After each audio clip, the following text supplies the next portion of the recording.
once again to Willard's podcast, brought to you by the Urban Incorporated Miami, and I'm your host, T. Willard Fair. For the last couple of weeks, we've been talking about politics, election time. And of course, by now, everybody knows that I'm upset about what happened to Representative Bush, how he was unelected, not by him, but by us. How he had demonstrated that he could deliver in spite of circumstances, but still a group of handkerchief-head Negroes decided that he ought not be elected. And they ganged up on him with certain members of that party that they belong to and that he belongs to. I don't know why he still belongs to it, but I hope someday he will wake up and say, well, I'm going to do what I have to do and only say what I've got to say and be what I want to be. But that's behind us. But I went back and looked at the election turnout. And boy, was I shocked.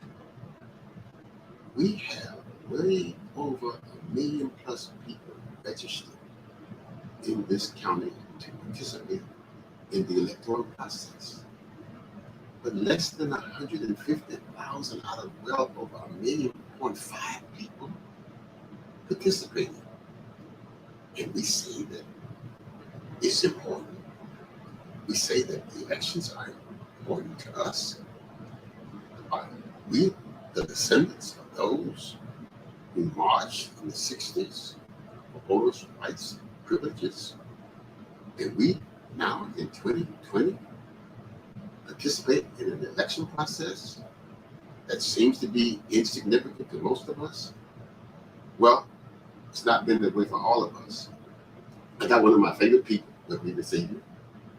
I've grown to really admire him and respect him.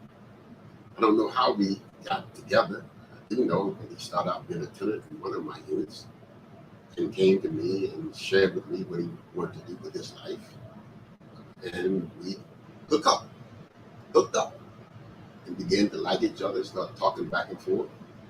And then we moved him to one of our best properties where we tried to make sure that an environment where people, families, men, women with children and no husband, men with children and no wife, but can, in an environment that supports them pursue their goals.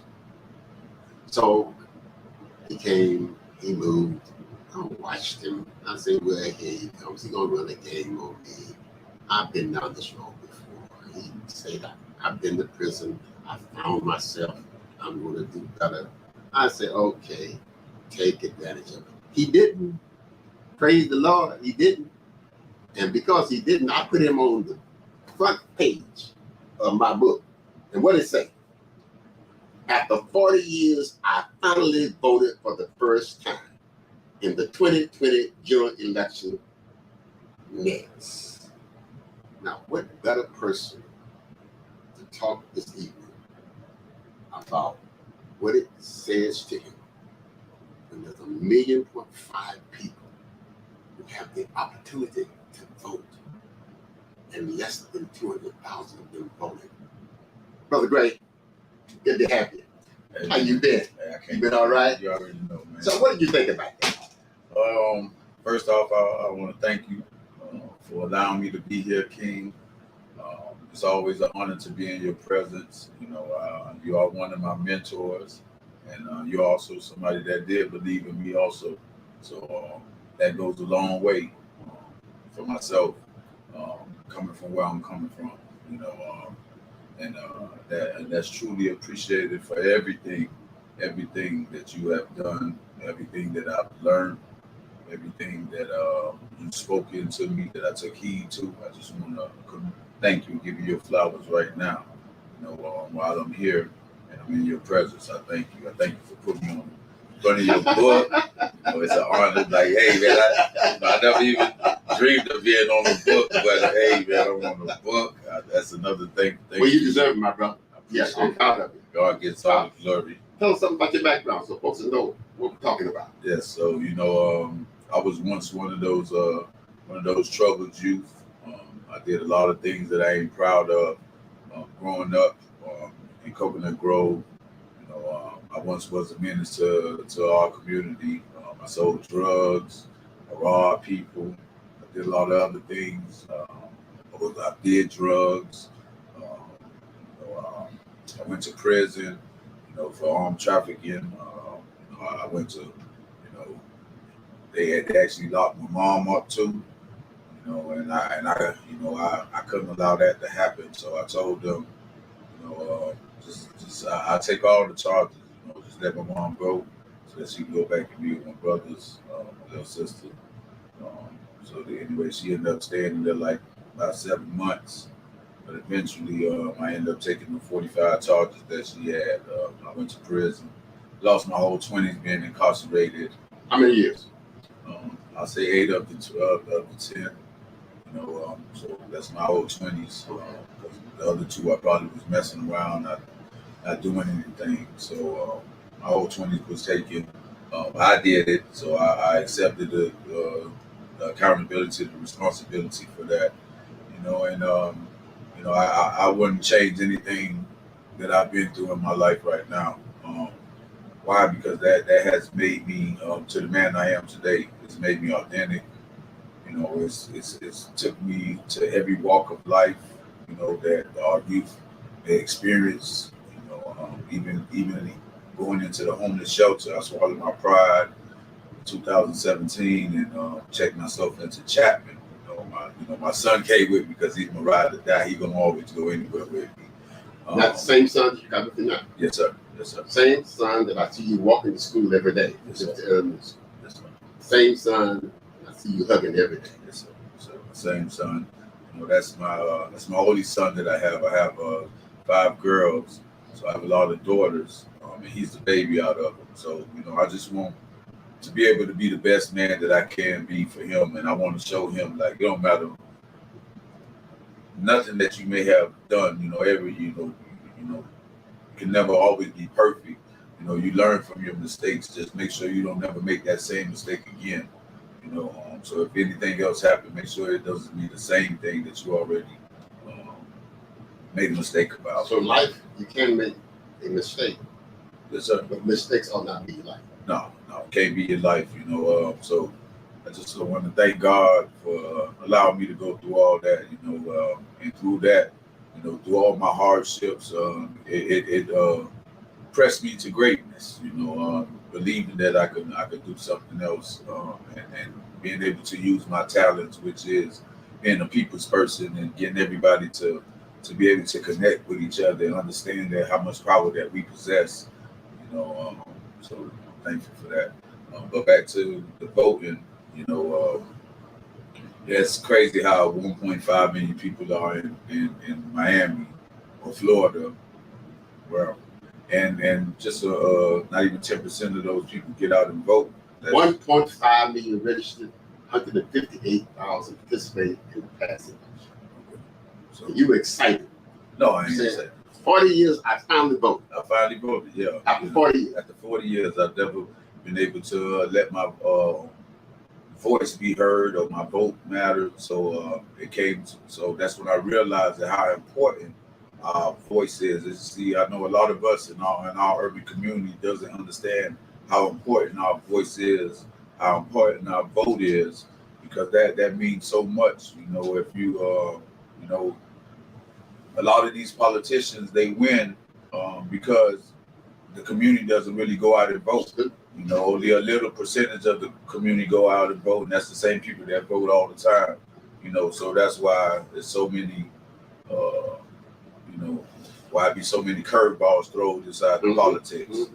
I try to, don't worry about who all be in the chair, as long as the person that gets in the chair represents the people and doing what's right for the people, and it's about uplifting and building the community up, and building the people that resides in there.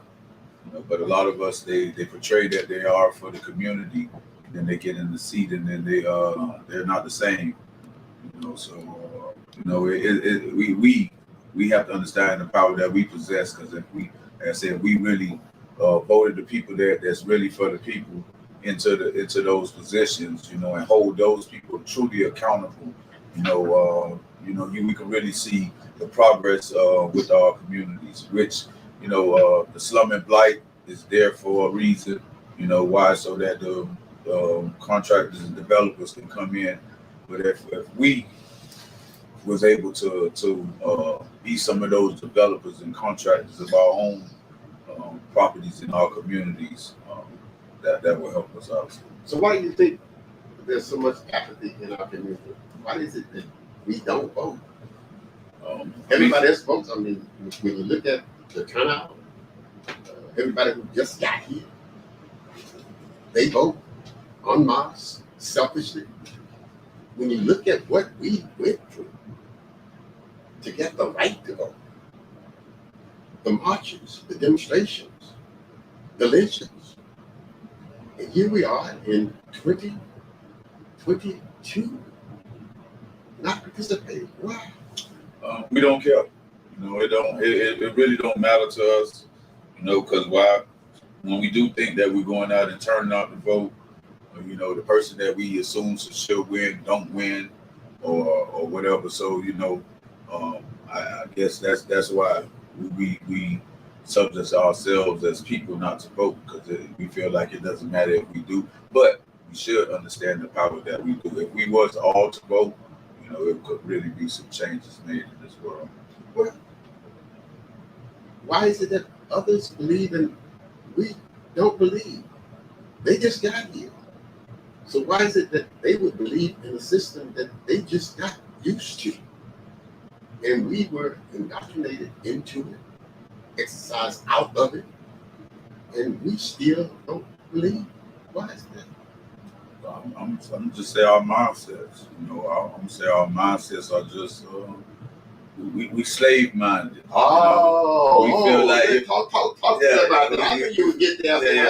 We feel like we still in slavery no matter what we're gonna do. Oh. The white man is still holding us down and all these other things.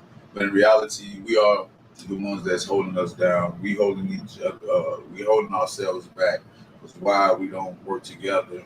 We don't build each other up. We don't put our egos aside.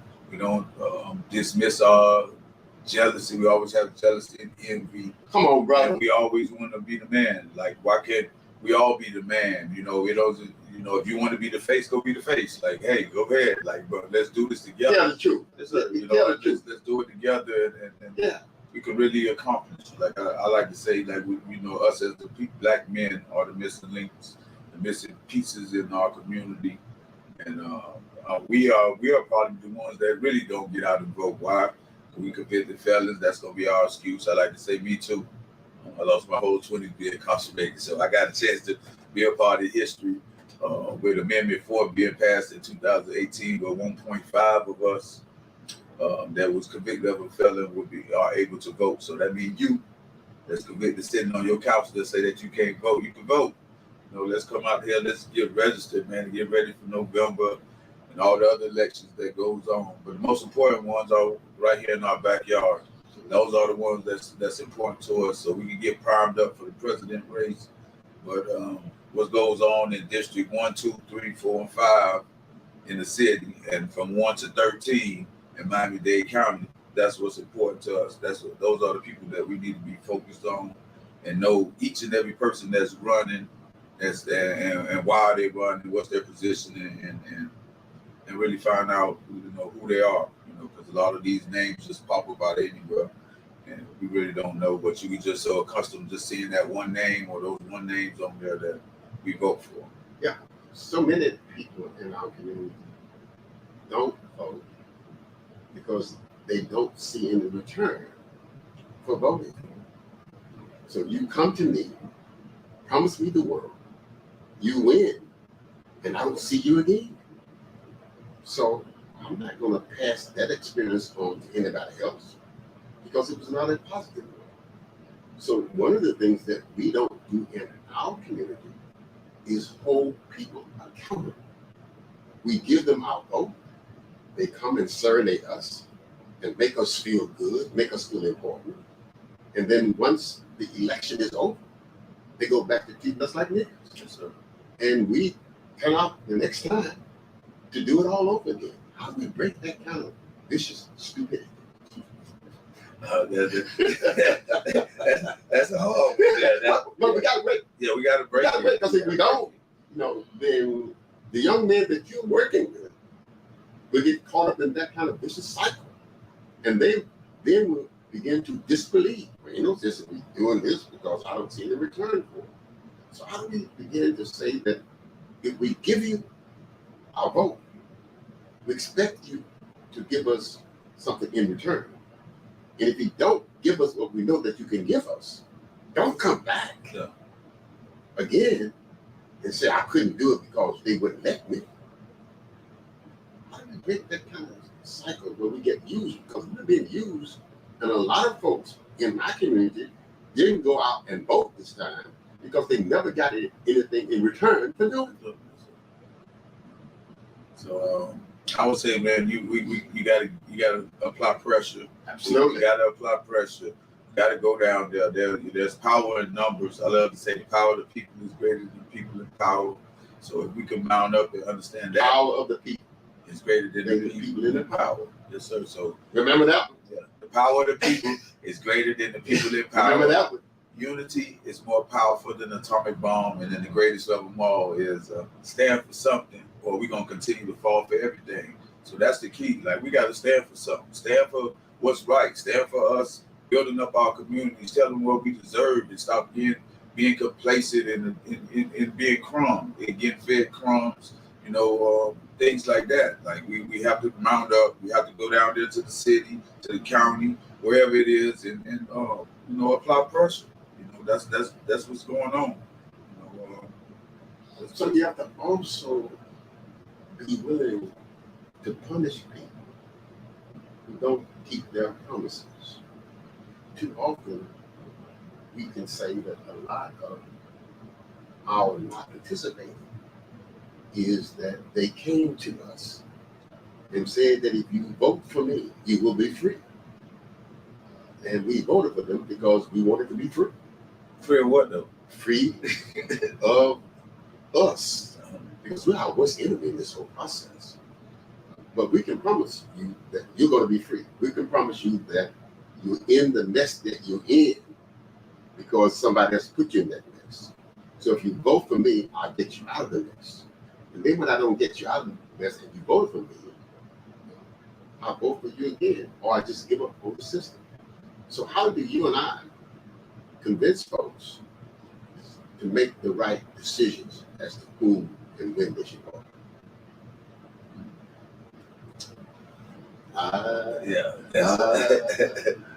Because it's not up to us. Yes. Those of us who know how the game is played have to dare enough to coach those who want to play the game. Yes, sir. And too often we sit on the sidelines and we know that that person who said what he's going to do is not going to do that. But we won't say anything about it. That's why I am the human, loud as I can be about the unseating of Representative Bush. Because it was not evil, racist white people who did that. It was some petty-head Negroes who put it together to make that happen. So if we can't trust our own in the process, what makes anybody think we're going to trust others in the execution of the process? So part of the apathy in my community is based on the fact that those who said they knew what they were doing, who looked like us, have double-crossed us. And those of us who know that have got to call them out. One of the things that I have learned as I've watched you is that your program requires a lot of political decisions. And I've watched the people who make those decisions. And they have made those decisions not only because of the content of what you're trying to do, and we'll talk about that, but most importantly about the character of the person who's articulated what they're going to do. They trust you. You're proven to be a man of your word. You're proven to be unselfish. You're focusing on young people. You're not focusing on empowering you. I've been in prison for 40 years. Y'all owe me something. That's so cool. ever get that kind of vibration from you when I watch you or when I'm with you. So one of the things that we've got to deal with is making sure that those who say they represent us exhibit the character that exemplifies that they are for us. And when that doesn't happen, then they ought to be crucified. Sorry about that. Crucified. But they need to be crucified. And we don't do that in our community. And that's one of the reasons why the turnout is so low. Because those who have participated in the process have not gotten the rewards for participating in the process. So they call it apathy. We call it distrust in our community.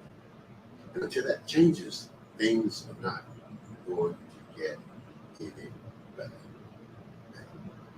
So I'm gonna just say, like, the little, a lot of people don't. They're gonna continue to support the same people that gives them something.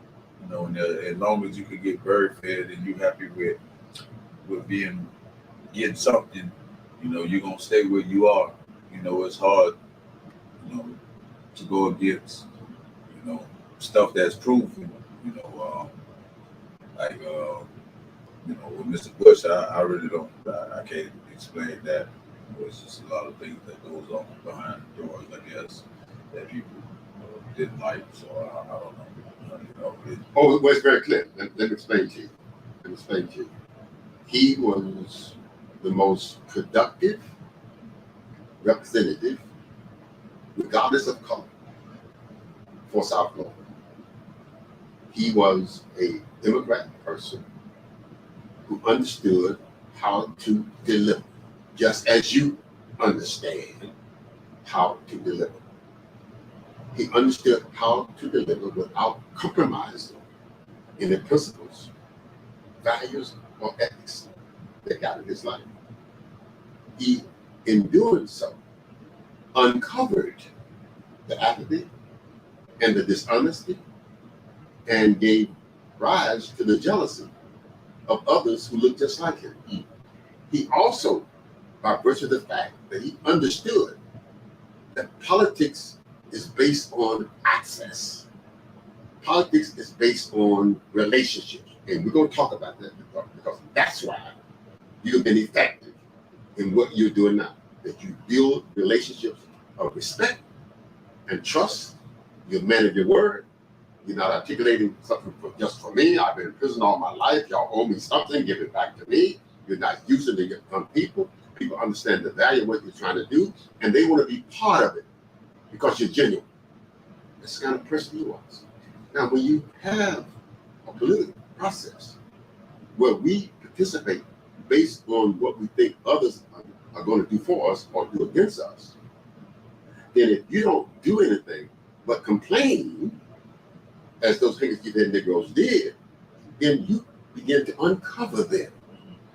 They say, well, how do you go up here and you are a Democrat and the Republicans control this? How do you get something and bring it back to the city? And we don't get anything. You must be bad. And the only way that we can not be exposed ourselves is that we must make you bad. So they made him bad.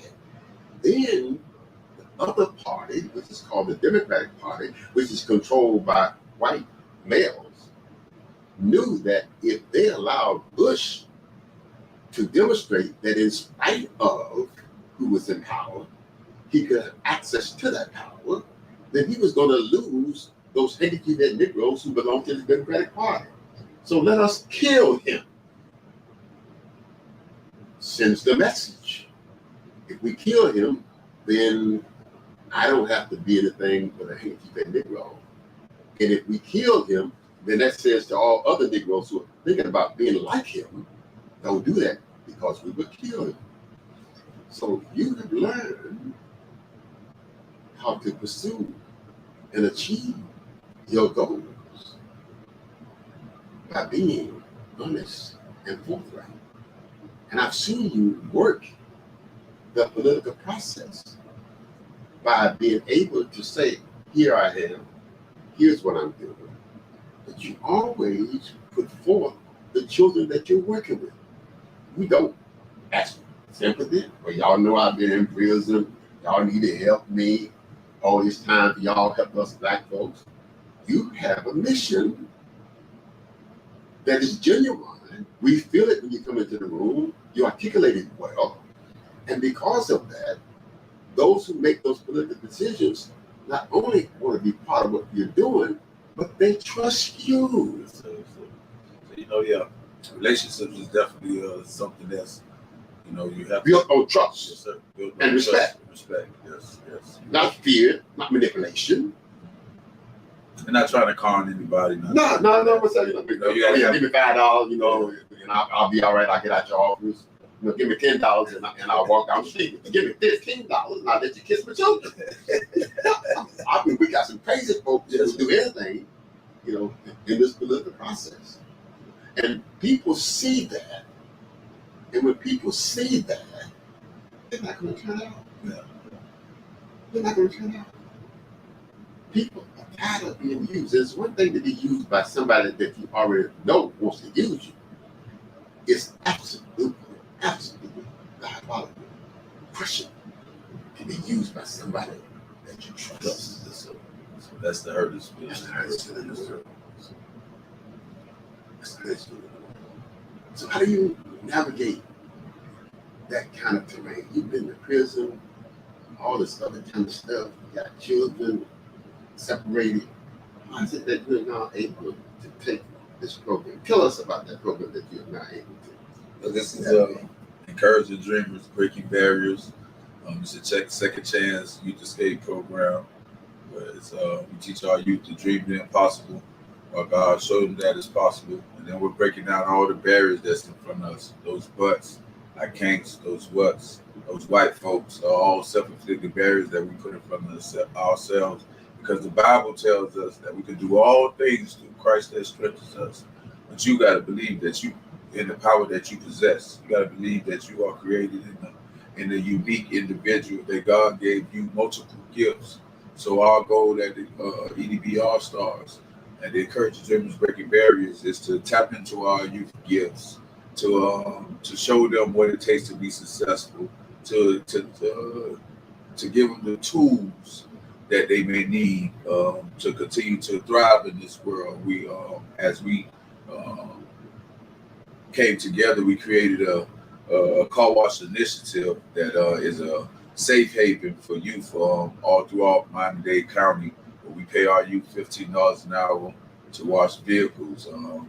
While we did that, we tried to create a safe haven where we can have youth from all walks of life come out there and to put their talents to use, you know, their hands, you know, their minds, you know, because once we get an opportunity to empower them by putting money in their pocket, not that they can just be talking to them, I believe that is a gateway now that I am able to mentor them, teach them about financial literacy, teach them about money management, group economics, and those type of things. And the greatest of them all is generational wealth. You know, like I like to say, I got from you, is this is not just a car wash. This here is a life-changing opportunity. Why is that? Because we're transforming mindsets. We're tapping into them. You know, we're uplifting them and we're encouraging them and we're building them up. We're teaching them the importance of relationships. So, you know, I want to thank Mayor Francis Suarez for believing in me due to our relationship and being persistent. How you get a relationship with Mayor Suarez? You've been in prison, Coconut Grove. How you get a relationship with Mayor Suarez? Just being persistent, always taking heed to what people have to say, and having a game plan. You know, that's, you know, you can only do so much talking. You know, people respect you when you have a plan, when they can trust you, when they can give you something. You know, God say, "I'll give you favor over little," and so that you can have plenty. You know, so I believe that's, you know, what built up the trust. You know, getting little things and showing that, hey man, that this is not about me. You know, it's about making a difference, being a blessing to somebody else. And that's why we all here on this earth. You know, I like to say God gave each and every one of us our own handprint, our own DNA. I like to say, what kind of handprint, what kind of fingerprint you gonna leave on this world? You know, I'm gonna leave a fingerprint on this world. You know, I want to leave something special. How much of your past do you share with the young men and young women within you? Well, I share it all with them. You know, I have an open book. You know, I don't On the front end, in between? in the front end, between, in the back. You know, I want them to know who I am. You know, and understand that you can change your life like that.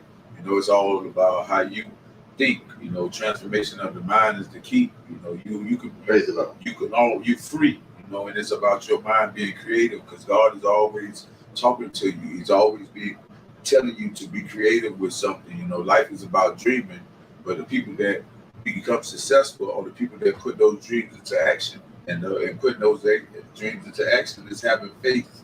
But faith without works is what dead. So we gotta believe, and you gotta continue to press on. Don't think just because one door shuts on you that it's it. You know, maybe you have to come back and revamp and go. You know, all you need is one. You know, you don't need everybody because that one person that believes in you can get you into the door with maybe 20 people that he knows. So it's about building relationships and being honest, authentic, and just being you.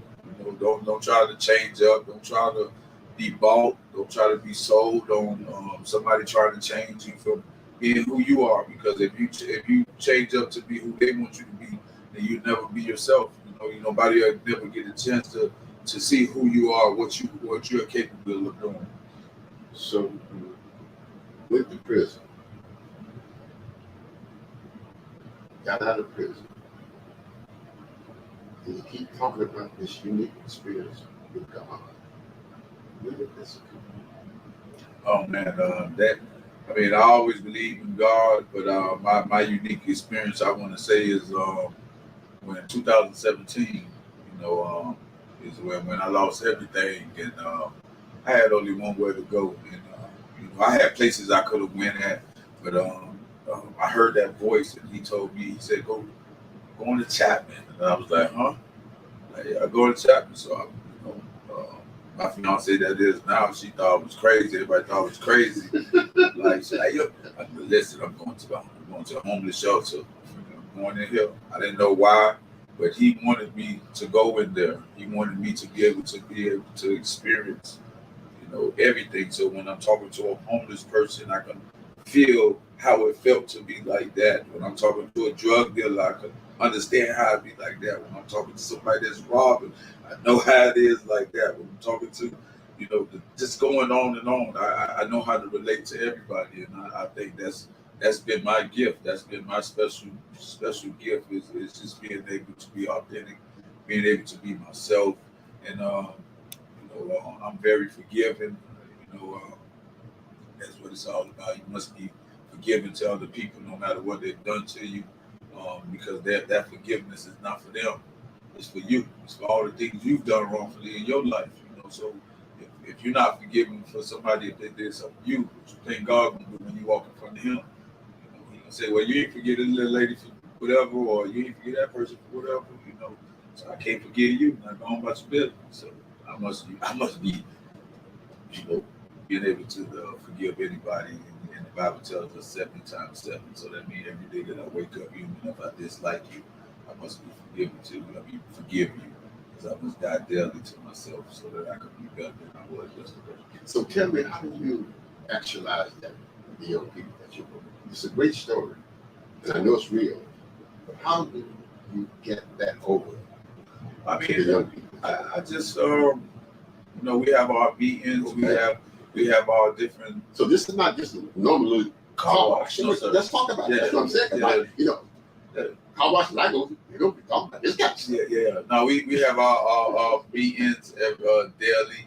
We have a training, I say every other week, where we get a chance to train them on different things, like I said, about financial literacy, money management, life skills, different kind of ethnic things in the workplace, sexual harassment, just different things that you wouldn't. So you just don't come to work, wash the cars, and go home. No, sir. We just talk about that. Yeah. To me, that's the beauty of what you're doing. because you're doing what we call holistic approach. You're making sure that you put some money in your head. We're going to show you how to maximize the use of it. Yes, sir. We're going to put some money in your head and you're going to maximize the use of it. But you're going to use it right. Yeah. So we get a chance to, like, we most of the youth that we have for the summer, everybody that gets their first check, we go open up a bank account. So we open your. Push them out. You know, take it and run and get the latest pair of shoes or the latest hairstyle. We're gonna open you a bank account. So we're gonna try to teach you how to have a little money management, how to save a little bit, even if it's saving $50 or $25. It's just learn that you want. Yeah, it's not the amount. Yeah, just learning how to put something. My mama always had money. Yes, sir. So she saved something, no matter how much or how little she wanted. It's just a habit. Yeah. Something for a rainy day. And they got they put on this new thing. I guess every time they spend, I think they put 25 cents. They swipe their card, 25 cents go to the savings. So just, for every dollar or something like that. So I think that was good. So just getting just different opportunities, getting a chance to experience different events, going different places. To the Dolphin, being VIP in the Dolphins. I could go to Swiss to my brother, Jason Jenkins. He definitely gonna be missed in our community because great man. He helped bridge that gap between the community and the Dolphins. I was supposed to do a video with some guys tonight, but I was like, I can't. I got it. I'm on this fair show. We had just did one the other day. I guess they wanted to redo it, but they know I'm with them. It's all love. But he gonna be missed. It's just different events. Like I said, we take him out to the. We took them to City Hall to commission meetings, the county to commission meetings. I just want them to experience everything that goes on in our community, and how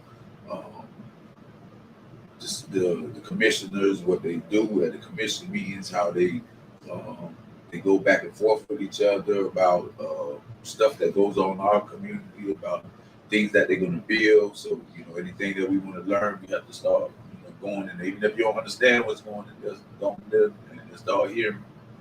Eventually, you'll understand what's going on. And if they don't understand, what they develop is an appreciation for the process. That decisions are made at those meetings that's going to impact their life, their community. And when children grow up with that kind of understanding, they become adults who then participate in the electoral process because they get the connection between what went on in that meeting and what happened in their neighborhood. And there's a big disconnect in our neighborhood because too many of our kids, in fact, most of them, don't have that connection. So you're taking a youth job development program and through a variety of what we call holistic actions, you're changing the mindset of the children. This is not a job. This is an experience that's preparing them to be life. This is an experience that prepares them not to make the mistakes that you make. They will have no excuses because if nobody never told me, I didn't know anything about this or that. Nope. They will not be able to testify. So that's why I like to be more than, I like to tell them I don't, when we come on out here at this site, I wear a different hat right now. I'm the boss. I'm this person, but I'm off the site. I want to let you know, man, I love you. You're like a little brother to me. Somebody that want to see you elevated in this world. I want to use them, not use them, but teach them. How to be, what it takes to be, and how to be creative, how to find your niche in this world, because you have a purpose. But what is your purpose? Like, how do you find your purpose? You have to, for one, you got to be willing to see, what you love to do. And the only way you got to do that is by experiencing different things. I know when we first met, we talked about you could play a variety of roles in a relationship, but always be the dad. Yes, sir. Understand boys' behavior, but always be the dad. Yes, sir. understand playing around, but always be the daddy. And too often, my brothers want to get on that level in order to be accepted. And being the daddy sometimes is a big challenge. It turns someone off. They want to be loved. But I've watched you consistently make sure that they understand that I'm the daddy. You know, we got to know that I'm still in charge right now, you know, sir, but I want you to be on this level. And we all, you know, it's about your work ethic. It's about your accountability, you being responsible and learning that. Yes, you know, if you ain't just show up or you don't check in, like, hey man, I'm a phone call away. You know what I'm saying? So I gotta punish you for that today. Since you ain't called me, you ain't said nothing, you know what, you just get a couple of days off. I'll let you next week or something. You know, so you hurt their pockets at the same time while being able to get them to understand accountability. You know, you can't blame this on mommy that did this or mommy. You're a man, right? It's time to be a man. Like, you got to be responsible for you. You got to be responsible to make sure your uniform on point. You know, you had your shirt clean. Can't help my mom here. Well, no, I want to hear that. No, seriously. Oh, hear that. Well, okay, go home then. No excuse. Your mama wash. No excuse. Like, you just got paid. Why you even wash? Yeah. Like, come on. Like, we don't need this, yes, sir. We don't need those. They won't let me do it. It's the white folks. No excuse. Yes, sir. Their life is full of challenges.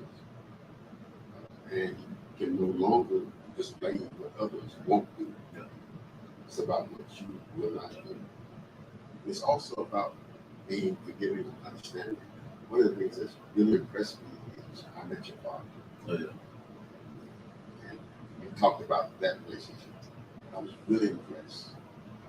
Your stock went up another notch with me when you shared with me the experience that you had. You want to talk about that? Yeah. You know, my dad. That's my dad. You know, I love him to death.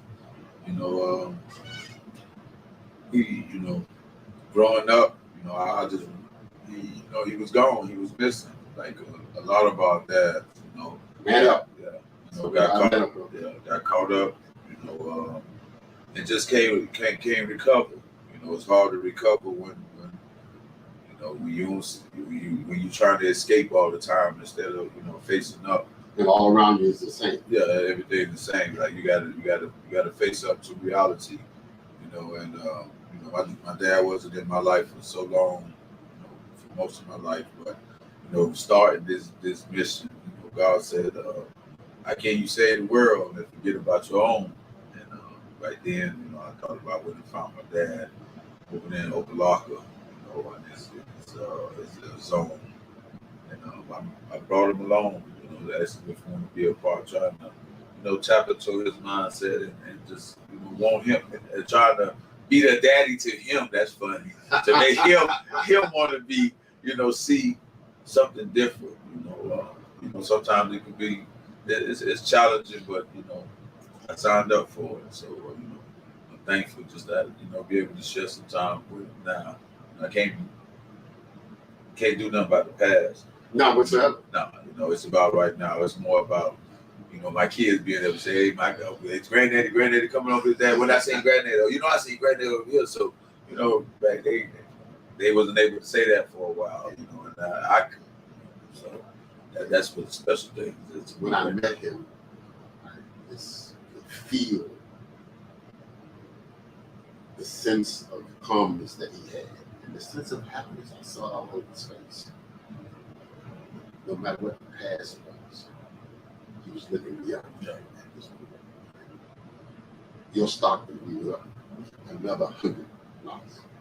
Because too often, those of us who escape condemn everything that's behind it. My daddy did this and my daddy did that. My mama did this, you know, and I ain't gonna do nothing about it. But you didn't do that. And that's what we have got to learn also. Everybody in our life do the best that they can. And when we're fortunate enough to do better, then the God that you keep talking about expects us. So I know my commandments say, honor thy mother and thy father. So Amen. Thy days shall be long on That's the one. No matter how he he is what he is. You still gotta, it's still daddy. Still your daddy. Yeah, still he brought us in. Yeah, I might not like his ways or the things. He didn't like yours neither. Yes, sir.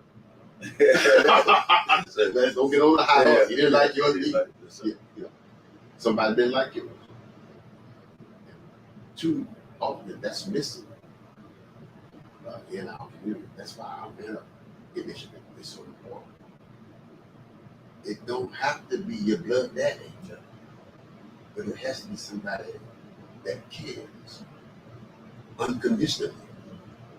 And when they do that, blood don't matter. You're fortunate, and you should be grateful when blood is the line that connects you.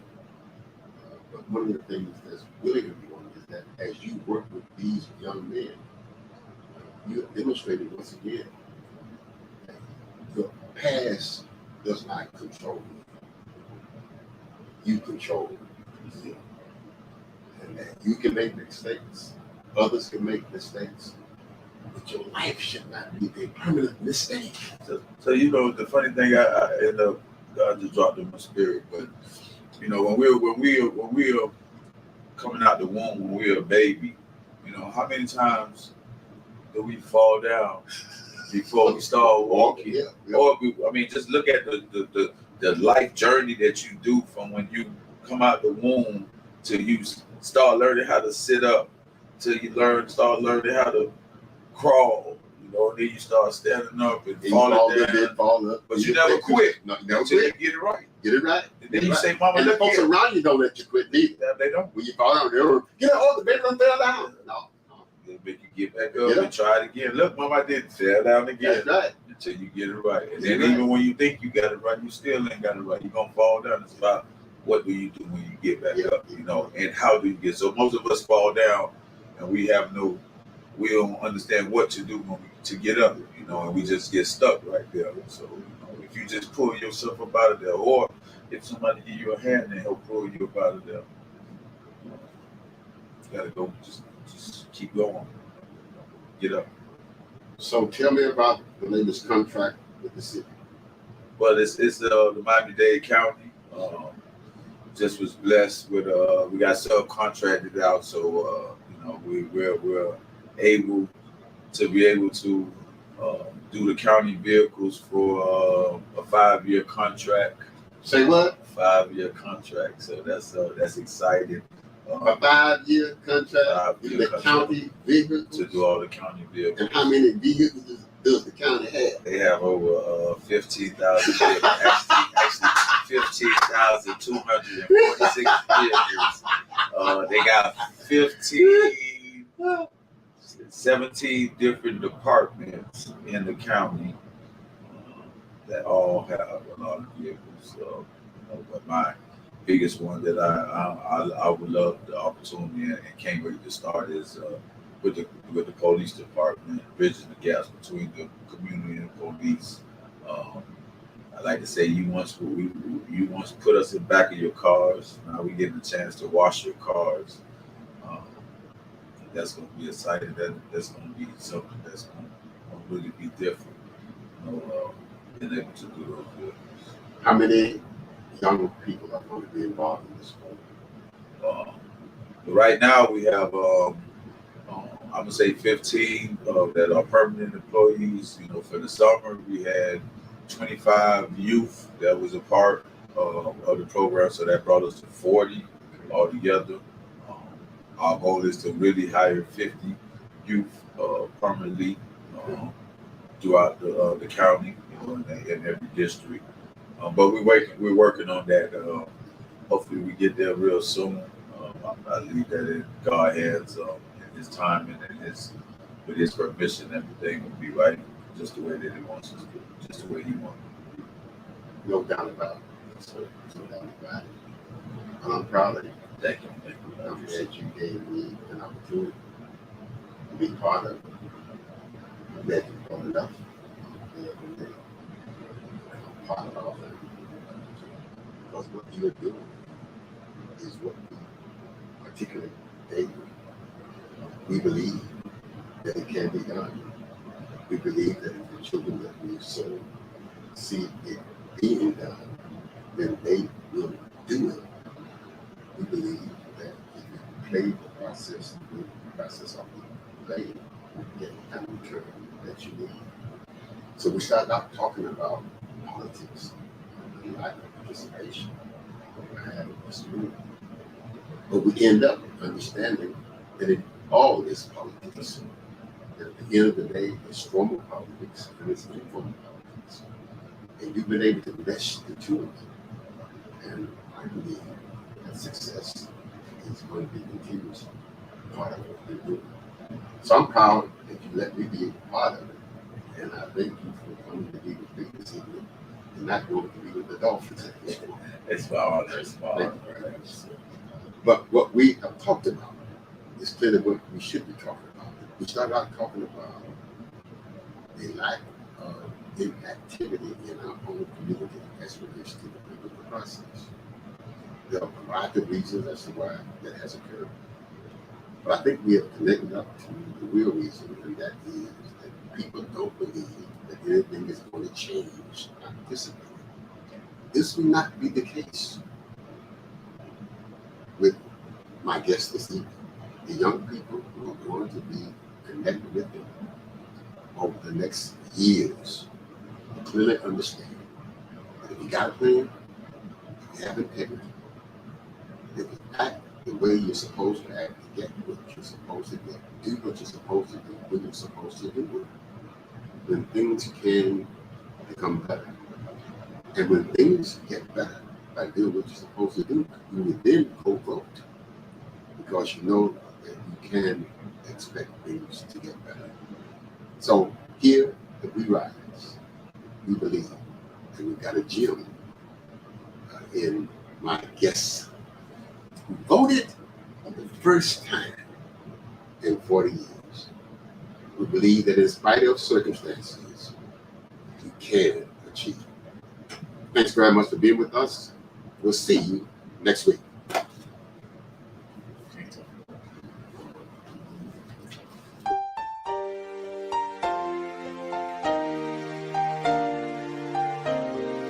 See, the conversation that doesn't want to be validated is, we fought for centuries to be accepted in a land that never valued us, but allowed us. You used our gifts and talents and made a mockery of us, but never developed us. Community unity was labeled as terrorist schools, successfully infiltrated and ultimately dismantled by COINTELPRO. As a people, we endured abuse, sexual assault. We were taken away from our families, we were lynched, and most importantly, stripped away from our spirituality. We were given an identity and a name that didn't represent who we were.